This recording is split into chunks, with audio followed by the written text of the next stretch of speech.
Robert Louis Stevenson once said, "Don't judge each day by the harvest you reap, but by the seeds you plant." Famous author Anne Frank also wrote, "No one has ever become poor by giving." My name is Robert Rosales, and you're listening to His Love is Greater Than. This episode is based on giving, and the title of this testimony is The Cobbler and His Guest. Author unknown. There lived in the city of Marseille 100 years ago an old shoemaker, loved and honored by all his neighbors, who affectionately called him Father Martin. One Christmas, he sat alone in his little shop, reading of the visit of the wise men to the infant Jesus and of the gifts they brought, and he said to himself, "If tomorrow were the first Christmas, and if Jesus were to be born in Marseille this night, I know what I would give him." He arose and took from a shelf 2 little shoes of softest snow-white leather with bright silver buckles. "I would give him these, my finest work. How pleased his mother would be. But I am a foolish old man," he thought, smiling. "The master has no needs of my poor gifts." Replacing the shoes, he blew out the candle and retired to rest. Hardly had he closed his eyes, it seemed, when he heard a voice call his name. "Martin!" Intuitively, he felt aware of the identity of the speaker. "Martin, you have longed to see me. Tomorrow I shall pass by your window. If you see me and bid me enter, I shall be your guest and sit at your table." He did not sleep that night for joy. Before it was yet dawn, he arose and tidied up his little shop. Fresh sand he spread on the floor, and green boughs of fir he wreathed along the rafters. On the table he placed a loaf of white bread, a jar of honey, a pitcher of milk, and over the fire he hung a hot drink. His simple preparations were complete. When all was in readiness, he took up his vigil at the window. He was sure he would know the master. As he watched the driving sleet and rain in the cold, deserted streets, he thought of the joy that would be his when he sat down and broke bread with his guest. Presently, he saw an old street sweeper pass by, blowing upon his thin, gnarled hands to warm them. "Poor fellow, he must be half frozen," thought Martin. Opening the door, he called out to him, "Come in, my friend, and get warm, and drink something hot." No further urging was needed, and the man gratefully accepted the invitation. An hour passed, and Martin next saw a poor, miserably clothed woman carrying a baby. She paused wearily to rest in the shelter of his doorway. Quickly, he flung open the door. "Come in and get warm while you rest," he said to her. "You are not well?" he asked. "I'm going to the hospital. I hope they will take me and my baby in," she explained. "My husband is at sea, and I am ill, without a soul to whom I can go." "Poor child," cried the old man. "You must eat something while you're getting warm." "No. Let me give a cup of milk to the little one. Ah, what a bright, pretty little fellow he is. Why, you have no shoes on him." "I have no shoes for him," sighed the mother. "Then he shall have this lovely pair I finished yesterday." And Martin took down the soft little snow-white shoes he had looked at the evening before and slipped them onto the child's feet. They fit perfectly.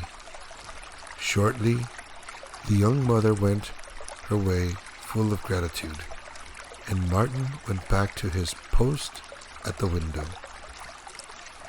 Hour after hour went by, and many needed souls shared the meager hospitality of the old cobbler, but the expected guest did not appear. At last, when night had fallen, Father Martin retired to his cot with a heavy heart. "It was only a dream," he sighed. "I did hope and believe, but he has not come."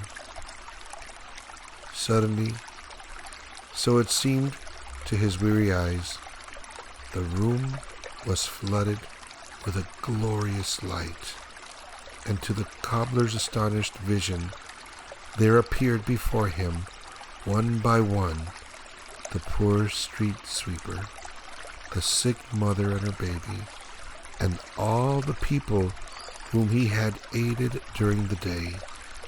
Each one smiled at him and said, "Have you not seen me? Did I not sit at your table?" and vanished.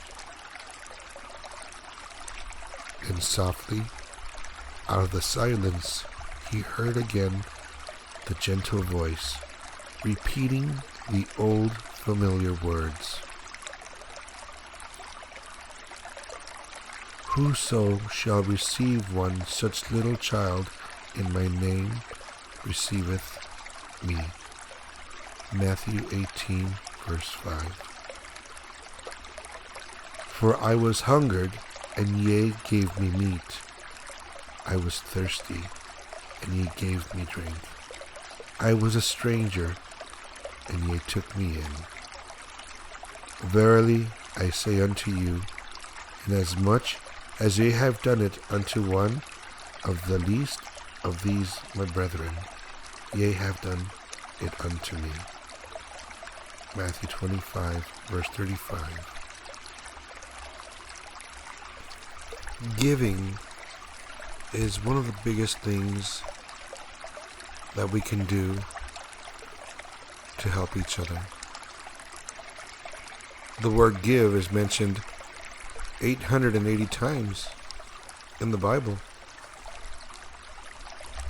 That should give you an idea as to how important it was for God and Jesus to teach us about giving.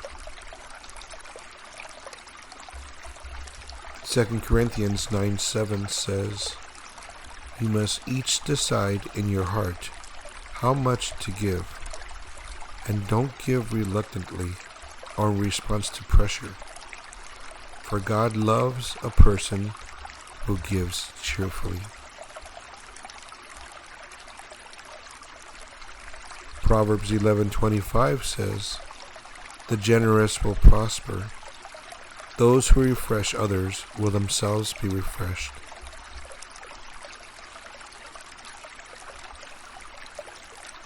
Proverbs 18:16 says, "Giving a gift can open doors. It gives access to important people."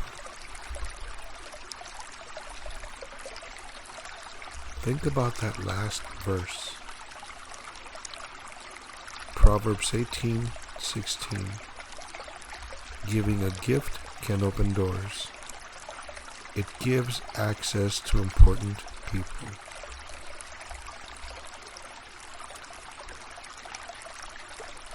If you think about the cobbler and the voice he heard, and how much he eagerly waited to see the Lord,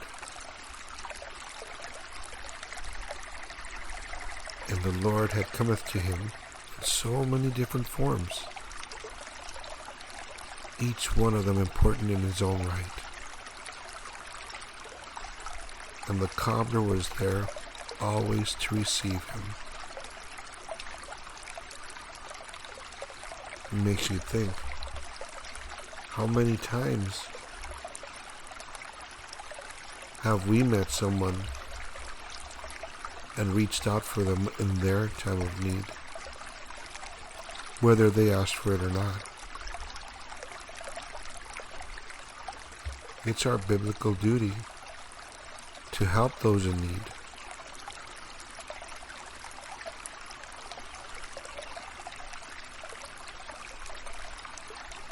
Take the time now to think about the last time you really helped someone.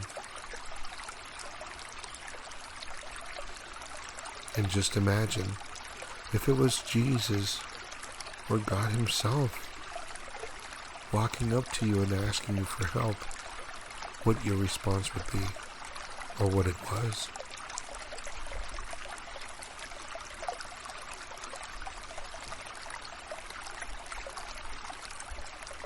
Be a cheerful giver. Always give to those who need. Sometimes pride keeps people from asking for help, and it's our responsibility to be there as well. Either to talk, or to listen, or to give.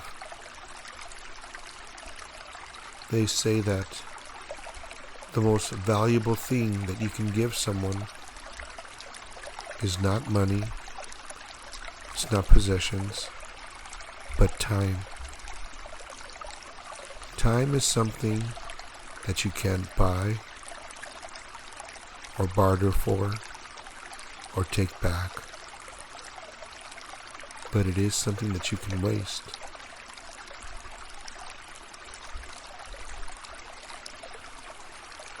Find it in your heart to be a cheerful giver.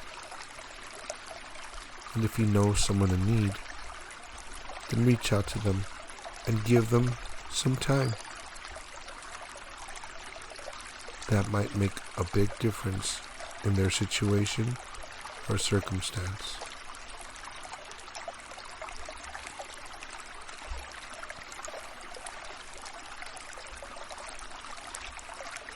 Thank you for listening. If you know anybody that can benefit or would like to share a testimony or a story, please contact me or leave a comment or email me at hisloveisgreaterthan@gmail.com, and I'll be glad to post it. If you like the story, please give it a thumbs up, or share it, or subscribe. And if you know anybody that may need uplifting or help or anything, share the link as well. My name is Robert Rosales, and this is His Love is Greater Than. Until the next one.